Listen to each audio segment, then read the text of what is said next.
In general, I personally tend to be much more involved with basketball cards than with other sports cards. But when it comes to rookie prospecting, I actually find baseball cards to be the most fun and the best rookie-related space to actually make some profit in as well. In this video, I'm going to go over why I find this to be the case and what I've learned about making wise decisions in this space.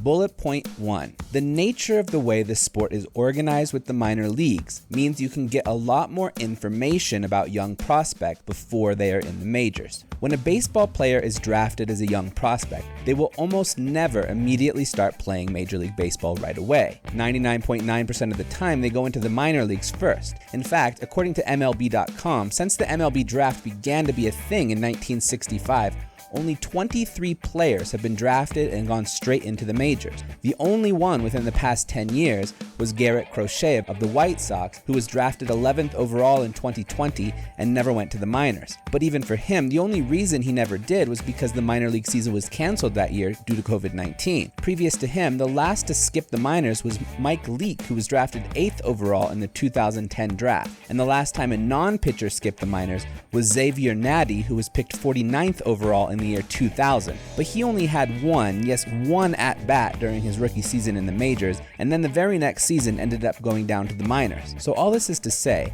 the minor league is a very important part of professional baseball. So as a young player enters and makes his way through the minor leagues, you end up having quite a large sample size to look at to consider what the possibilities might be for this player. In addition, let's call this bullet point 1B, because the baseball season consists of significantly more games than any of the other major sports, this also means you get a larger sample size due to this.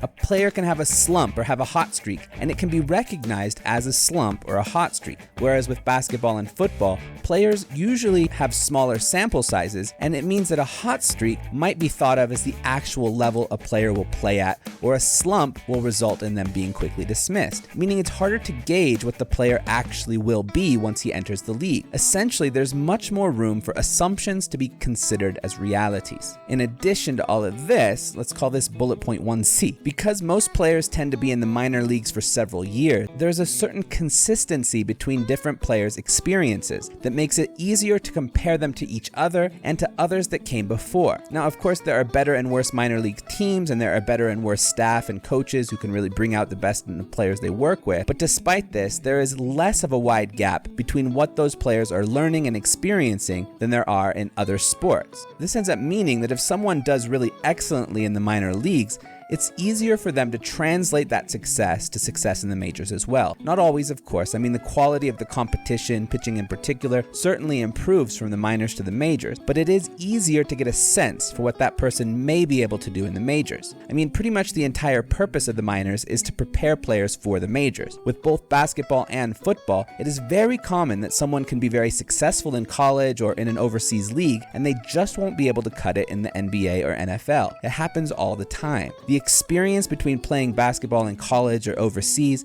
and playing in the NBA can be a massive difference, and it can be really hard to gauge who will and won't be able to make that leap. Bullet point number 2, and this really could almost be just bullet point 1D since it is still kind of related to point 1, but I gotta quit these sub-bullet points at some time, right? Okay, so bullet point 2, the sport has more realistic expectations for young prospects than basketball or football. When a hyped up NBA rookie enters the league or a hot new quarterback prospect enters the NFL, they are expected to be the cornerstone of a team immediately. Someone like a Jalen Green takes a couple months to get comfortable in the league, and right off the bat, he already gets an almost bust-like narrative surrounding him that he has to fight through. In football, the same kind of thing happens all the time. In baseball, it is completely expected that players take time to develop, and the minor leagues exist entirely to meet with this reality. Teams have patience with their players, and as a result, baseball card collectors have more patience with their young prospects than football and basketball card collectors tend to have. This gradual development and growth of a player means that there can be a lot more to watch for and a lot more to follow up on as you keep an eye on the trajectory of a young player's career. It may be less immediate gratification, but following a young player's career trajectory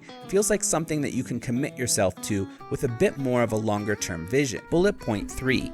With basketball and football cards, the cards are released after the season has already begun, or in the case of this particular basketball card season, most of the flagship rookie cards are actually being released after the season is already completely finished, which is just ridiculous for rookie prospecting. But with baseball, because the player is in the minors for several years before entering the majors, you have time to prospect. On the other hand, by the time 21-22 Prizm basketball cards are released, for the most part, we can already see who the rookies are who will be excellent. I mean, there will be some who break out unexpectedly in the future, or others who will become less than what we think they will be, but they've already got a full year of professional basketball under their belt before their flagship rookie cards are even being released. This means that from a hobby prospecting standpoint, there is a lot less room to find those hidden sleepers and make some money from buying up their cards before they break out. Everyone already has a pretty solid sense for most of the players, and their card values are already reflected in that by the time the flagship products are released. This makes it a lot harder to make money prospecting with basketball cards. Football is similar. But baseball, you have some space, some time. Bullet point 4. There are a lot more players in any given draft that could become relevant in the hobby in baseball compared to in basketball or in football. In each basketball draft, you kind of expect that there will be 1 or 2 players who will become more relevant in the hobby. 2018 had Luka and to a lesser extent Trae Young. 2019 had Zion and Ja. 2020 had LaMelo and Anthony Edwards.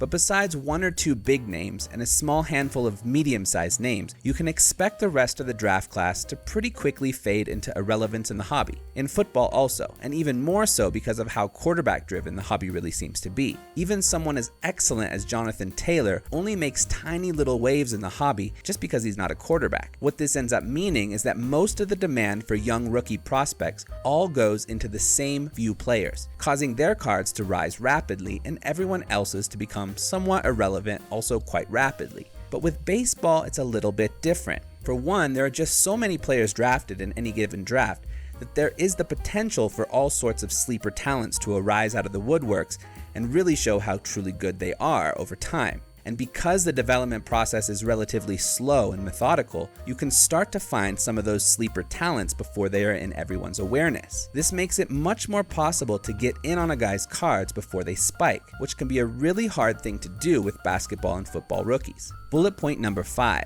Baseball is much less of a team sport than basketball or football, and it's easier to see someone's actual talent no matter what their team situation is. Now, of course, baseball is literally a team sport, but when it comes to the most basic part of the game, it really is a one-on-one battle between a pitcher and a batter. The moment that batter is up at the plate, the other players that are his teammates make almost no difference to that specific moment. If that player is really good, he'll do really good. In basketball and in football, the makeup of an entire squad can make massive difference to how well a person plays the game in many, many circumstances. A phenomenal quarterback who has a really terrible offensive line and awful wide receivers to throw to can really struggle, whereas a much less talented quarterback who happens to have a phenomenal offensive line and amazing wide receivers can really thrive. Or a pass-first point guard with a great pick-and-roll partner can rack up assists like nobody's business, but the same dude without anyone to pass to just won't look like he's contributing much to a team. Or a solidly decent basketball player like a Cole Anthony, say, who is on a team who has very little firepower and needs to rely on him way more than they would need to if they were a good team, might make a player look much more star-like than they really are.